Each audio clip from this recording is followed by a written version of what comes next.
number 9124. Call this the Conway case. This case started early one morning in an Eastern penitentiary.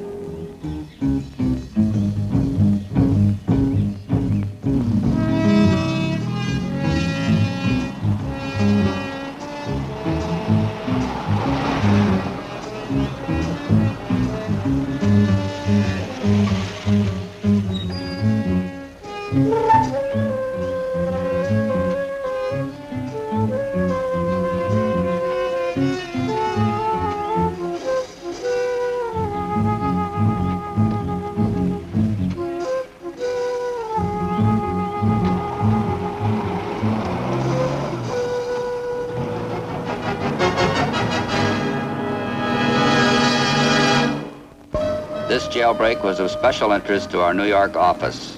Hello, Ken. Does the name Howard Conway mean anything in your young life? It's familiar. I'm sure I've heard it before. And you're going to hear it again. Conway's just made his 6th escape from prison. Sit down. It's a long story. It started in St. John's, Newfoundland, a little over 40 years ago. You mean to say your bank has lost all my money, Mr. Austin? Oh, I wouldn't put it that way, Mrs. Conway. We told you those investments were risky. You mean everything's gone? I'm afraid so. But it was to put my boys through college. You have my deepest sympathy, madam. But no one could have foreseen the total collapse of a company that big. Is there any way we could get some of it back? No way in the world that I know of. What can I do? Will the bank lend me something? Have you any collateral or security? What about this house? Is it mortgaged? Up to the hilt. Well, cheer up. Things are never as bad as they seem.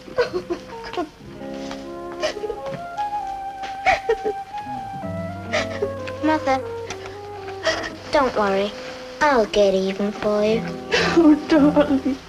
And he carried out his threat. We've been on his trail now for 25 years. We've jailed him 16 times. Always for forgery? Always. How does he get away with it? He's a natural-born spellbinder with ice-cold nerve. And he specializes in cashiers of banks.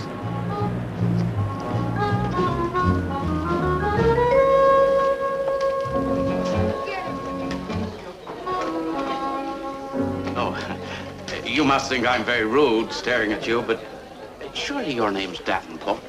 Yeah, that's right, yeah. I knew it. You have an Uncle George in Pittsburgh. Yes, you know him? Do I know him? Why, George and I are real buddies. He's in the steel business, Davenport and Westwood. You know, I'm sure glad I recognized you. The family resemblance is amazing. The same keen, alert look. Well, next time you see him, give him my best, will you? Tell him Mary and the kids are okay, and we often talk about him. Well, better than that. Let's send him a note. Yeah, all right. What'll I say? Here, you write it, and we'll both sign it. Yeah? What'll I put? Well, just tell him what you told me, that Mary and the kids are okay. All right. It didn't take Conway long to turn Frank Davenport's okay to his advantage. Hi, Frank. Hello. Good afternoon. Good afternoon. My nephew, Frank. I'm just in from Pittsburgh. Do you want to talk to him? Oh, no. We just had lunch, and I'll be seeing him later. How do you want the money? Oh, anyway, no matter how I take it, it just seems to go. You know how it is when you're on a vacation.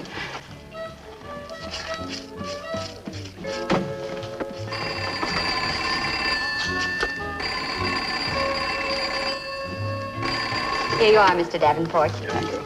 Good afternoon.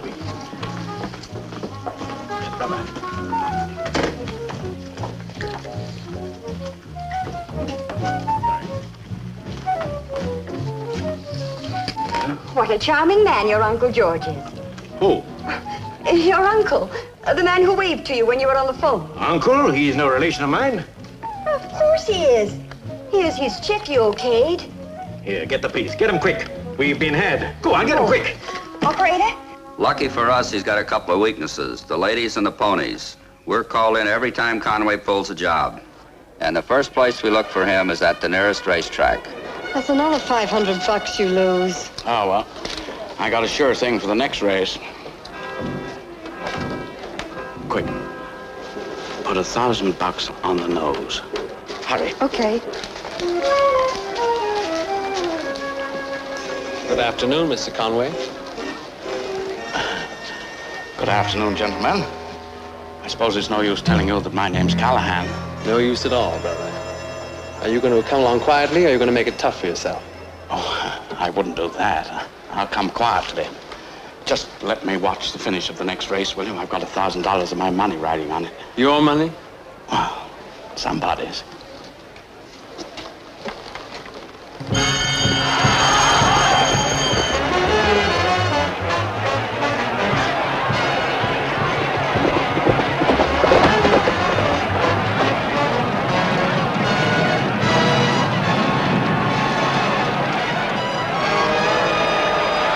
First winner of the day.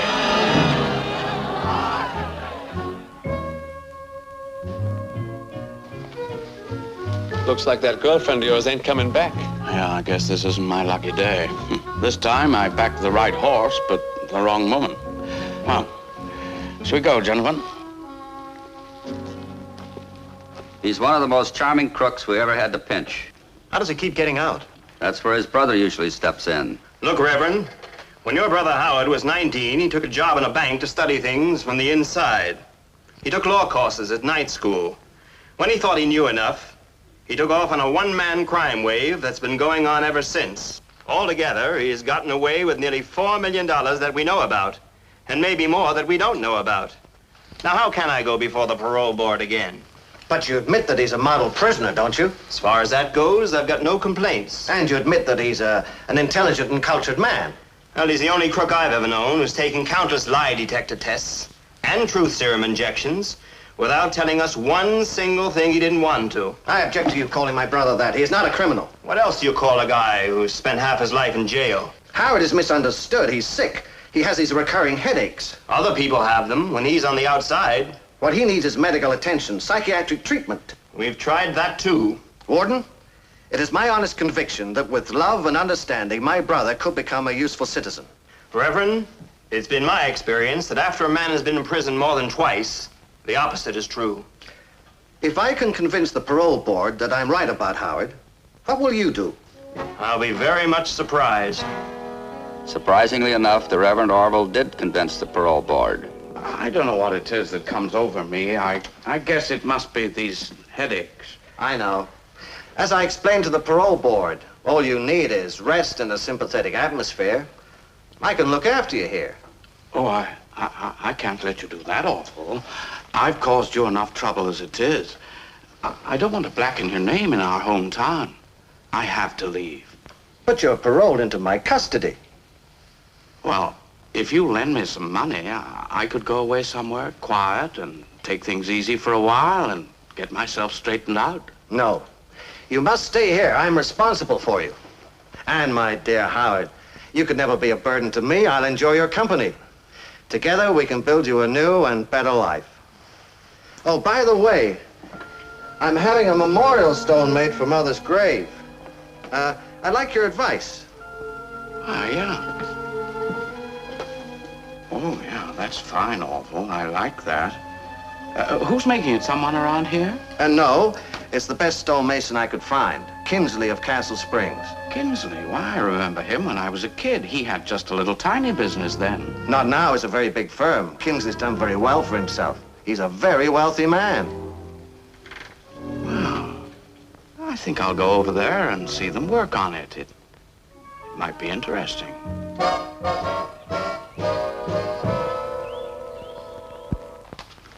Very sad, Mr. Callahan. But in the midst of life, we're all facing death. Yeah, how very true. If you would give me an idea of the style of monument you had in mind. Oh, the best you have. Fortunately, money is no object, especially now. Although, after all, what is money when one has lost a loved one? There's something wrong. I feel a little faint. Could you get me a glass of water, please? Yes, of course, right away.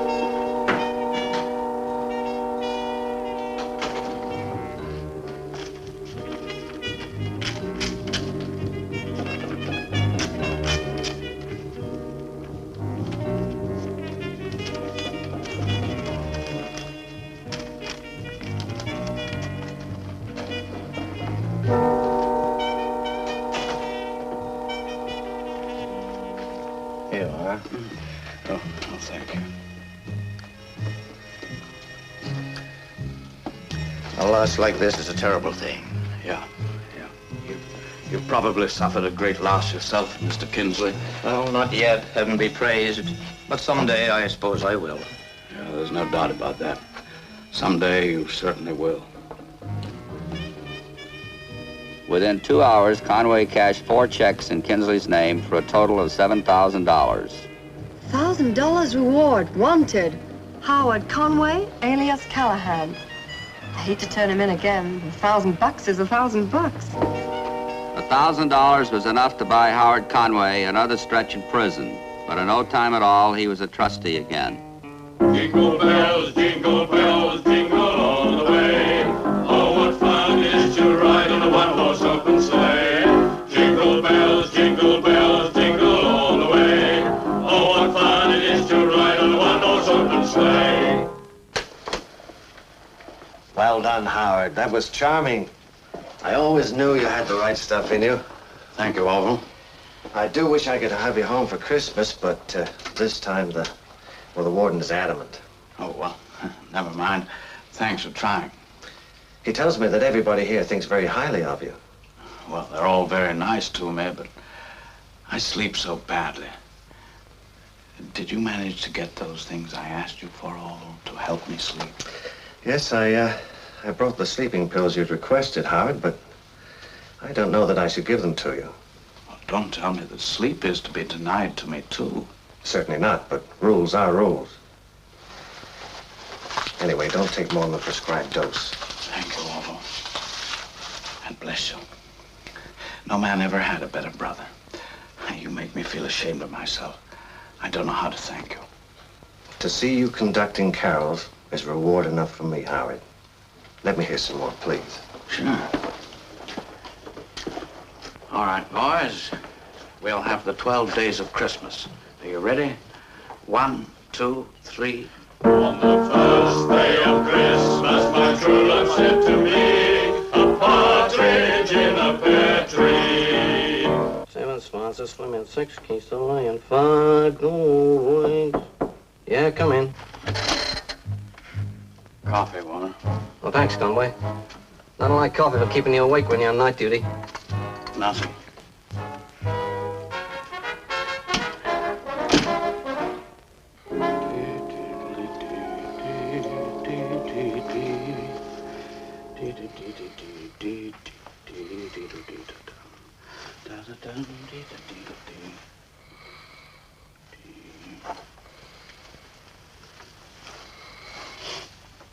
Seven portly king, 9 ladies waiting. And a partridge in a pear tree.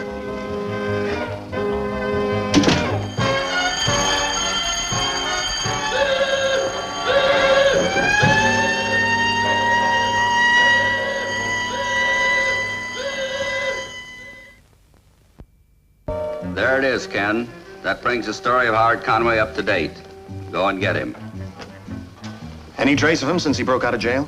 This check. The Bankers Association just sent it to us. Got any suggestions? Yes, you might start by seeing his guardian angel. Yes, sir. I can't give you his address. Can't, Reverend, or won't? I won't. He's now living a life free from fear and persecution. On somebody else's money? But I've been giving him plenty of money to live on. So you do know where he is. Reverend, I don't have to remind you that a man in your position can't afford to try to defeat the ends of justice in this way. You simply just don't understand. My brother is not well. What he needs is peace and quiet. Your brother has been given every opportunity for peace and quiet, many, many times. Prisons, jails, and mental institutions. That's not a life for Howard. He's got a brilliant mind, Mr. Franklin. It's too bad he didn't use it honestly, sir. Please tell me, where did you send the money? For your own sake and his. Very well. I sent it to General Delivery in Rome. So he's in Rome? Yes, living a normal, decent, honorable life. I hope you're right. You don't believe it? It's our job to find people, not to judge them. Good day, sir. Howard Conway had turned over a new leaf, all right, but from the same old book. Now, not too tight? I'm not hurting you? No, senor. You're a very brave little signorina, and I love you very much. Now, in 5 days, you quit your job here, and then Rio de Janeiro. Comprende? Si, senor. Good girl. Oh, I hate to do this to a pretty mouth like yours.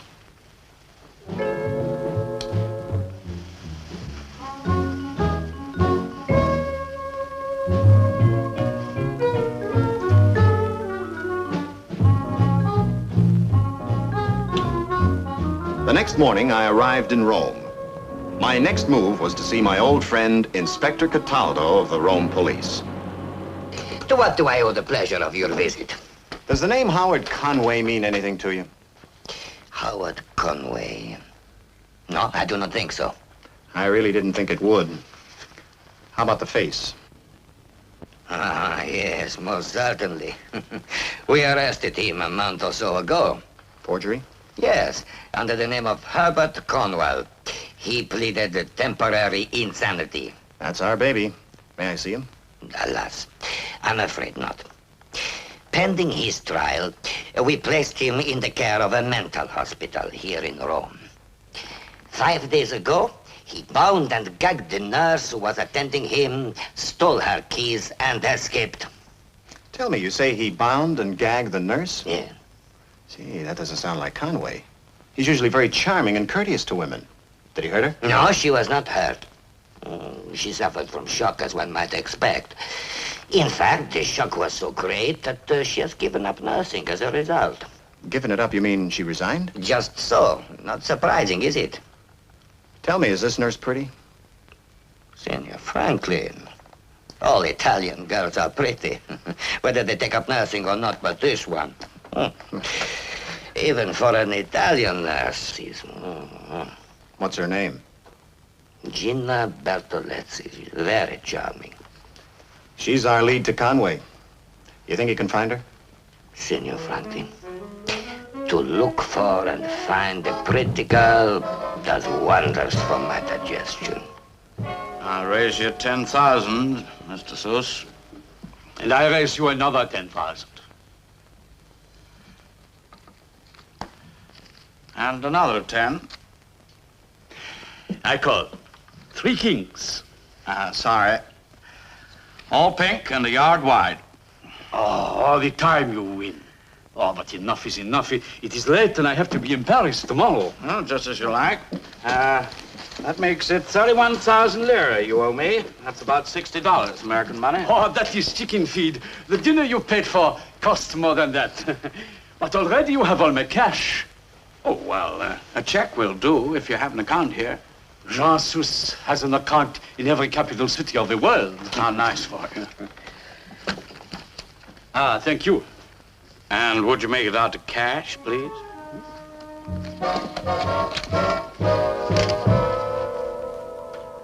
So you decided to give up nursing, Signorina? Yes. That's unfortunate. The city cannot have too many trained nurses. Tell me, did anyone persuade you to make this decision? No, I decided for myself. Are you sure that the alarming experience that you had at the hands of your last patient didn't help you to make up your mind? In a way, yes. It was a great shock. Naturally. Let me see your wrists, please. You are lucky to be so unmarked. He's a very violent criminal. Is that not so, Mr. Franklin? You were pretty lucky, Signorina. Did this man, by any chance, ask you to meet him again? Why should he? Because those are his usual tactics with women. It's a pity that he didn't. Why? Because if you could help us to find him, you might not have to go to jail. Jail? What is the matter, Signorina? Perhaps you have forgotten to tell us something. Could it be that you have arranged to meet this gentleman again? Yes, I have. Then I think that for your happiness and for ours, you had better tell us the truth. Where is he? I don't know. Then how are you going to meet him? He telephoned. I was to be outside the bank at Roma on the Via Tippania when it opens tomorrow. He didn't by any chance tell you where he was going to get the money for this little trip of yours? Oh, yes. He said a French business friend of his, Monsieur Jean Sous, was going to pay our fares. Next morning, when the Bank of Rome opened, we were in position.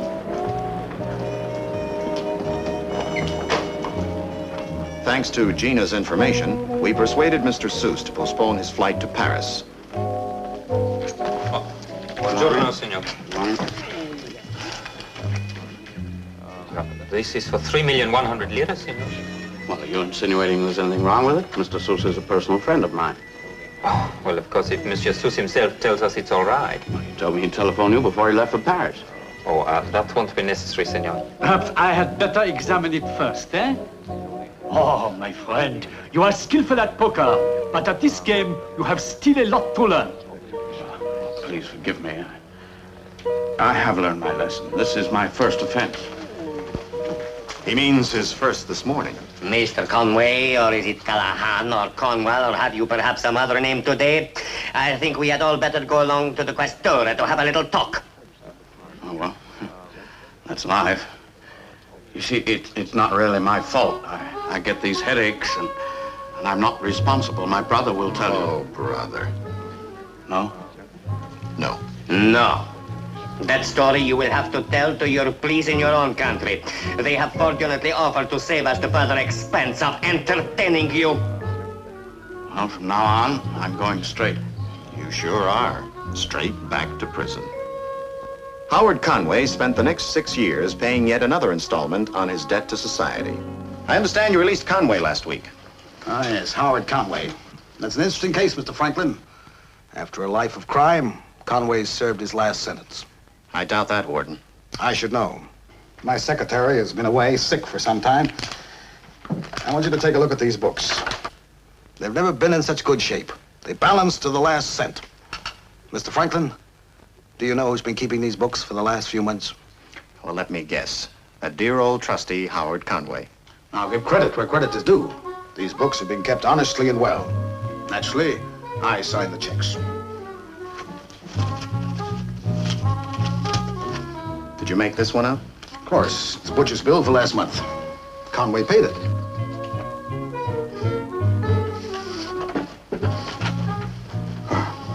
I don't understand. I made this check out for $1,800, not $18,000. Well, we'll get him. Don't worry. We've got to get him. Well, if you don't, we will. Again.